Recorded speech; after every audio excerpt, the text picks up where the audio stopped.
Wenn man in Kroatien spazieren geht, begegnet man fast unweigerlich dem immergrünen westlichen Erdbeerbaum.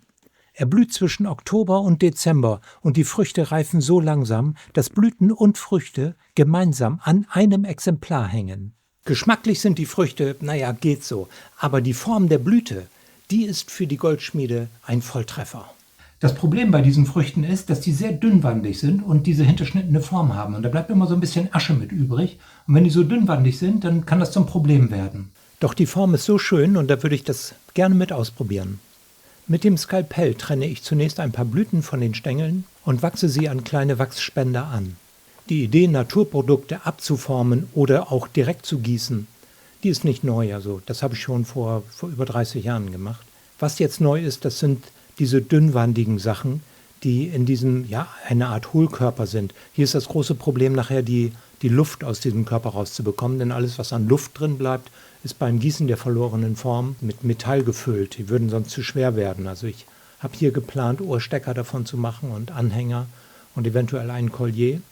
Und das sollte dann nicht zu schwer werden. Hier diese Form, diese Blüten, die leben von dieser Leichtigkeit.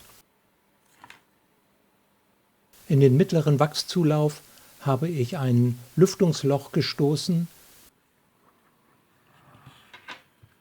was ich anschließend wieder mit Wachs verschlossen habe. Im Wachsausschmelzverfahren und Gießen der verlorenen Form wird alles, was jetzt Wachs ist und was jetzt organische Substanzen sind, später Silber oder Gold werden oder das Material, was eingegossen wird. Die Muffel wird seitlich abgeklebt, damit die Einbettmasse nicht ausläuft und das Ganze in den Gummiteller gedrückt.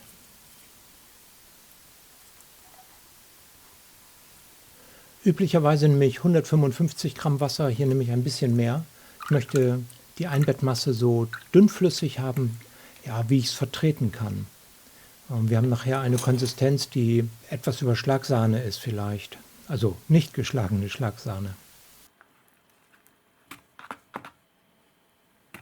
Die Einbettmasse wird zunächst ins Vakuumgerät gestellt. Hier sollen die ersten Luftblasen sich vergrößern und aufsteigen und somit aus der Einbettmasse herausgehen. Und was in diesem Falle ein Novum ist, dass ich die Einbettmasse mit den eingebetteten Modellen ein weiteres Mal ins Ultraschall stelle. Im Zuge dieser Technik des Gießens der verlorenen Form gehen ebenfalls die Modelle verloren. Was in der Einbettmasse bleibt, ist eine Negativform, die mit flüssigem Metall ausgefüllt wird. Hier kann man ganz gut sehen, wie an genau den Stellen, wo die Blüten sich befinden, die Luft sich ausdehnt und somit aus den Blüten heraustreten kann, um aufzusteigen und eben nicht mehr vorhanden zu sein in den Blüten, um dann später mit Metall gefüllt zu werden. Mit anderen Worten, die Luft ist aus den Blüten raus.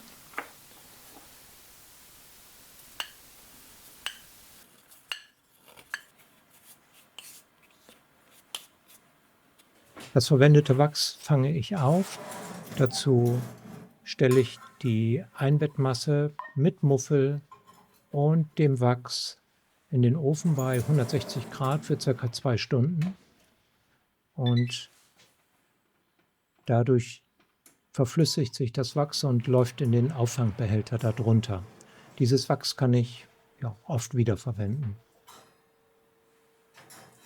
Das hat nicht nur den Vorteil der Nachhaltigkeit, sondern der Ofen erzeugt viel weniger Geruchsbelästigung während des Ausbrennens.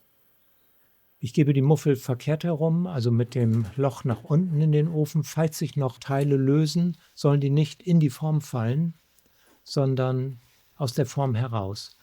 Bei 600 Grad lasse ich die Muffel ca. 4 Stunden im Ofen, um sie anschließend mit leichter Pressluft auszublasen, um eventuelle Ascherückstände herauszublasen. Danach stelle ich die Muffel wieder in den Ofen bei 600 Grad, 620 Grad nämlich meistens,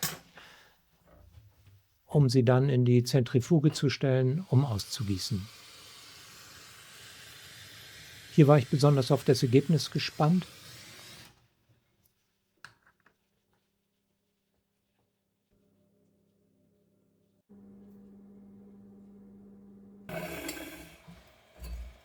Die noch heiße Muffel kommt in vorgewärmtes Wasser. Ideal sind 100 Grad. Meistens habe ich weniger, also 70, 80 Grad ist das Wasser vielleicht. Und die Muffel ist leicht abgekühlt, hat aber immer noch mindestens 500 Grad.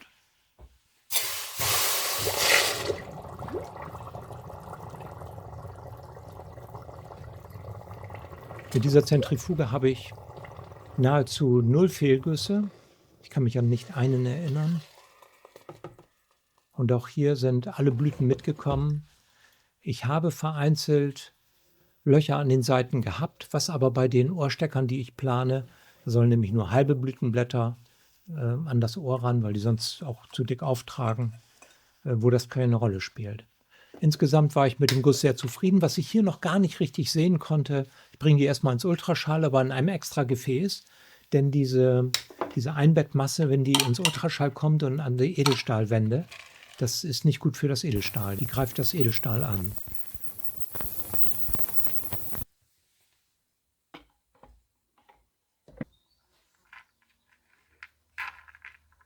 Hier beginnt schon die Weiterverarbeitung.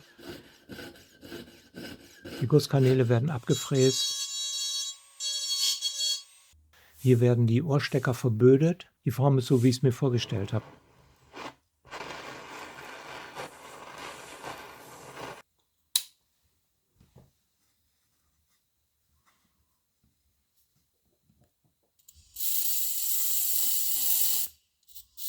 Die Ohrsteckerstifte werden angelötet.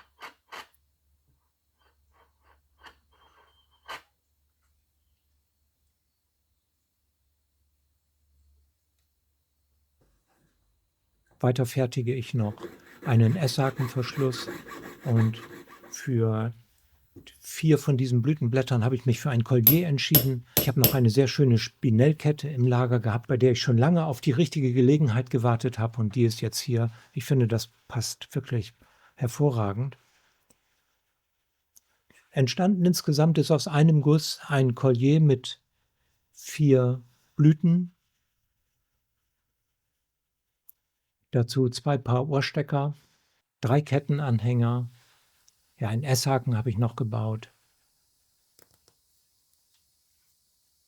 Insgesamt würde ich sagen, das war eine gute Ausbeute für einen Guss.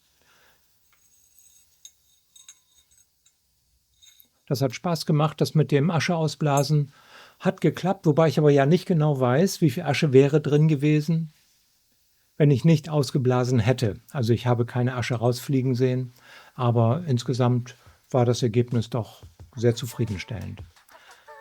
Ich danke fürs Zuschauen, für eure Zeit. Mein Name ist Bernd Alexander Manzold. Ich sage Tschüss und bis zum nächsten Video.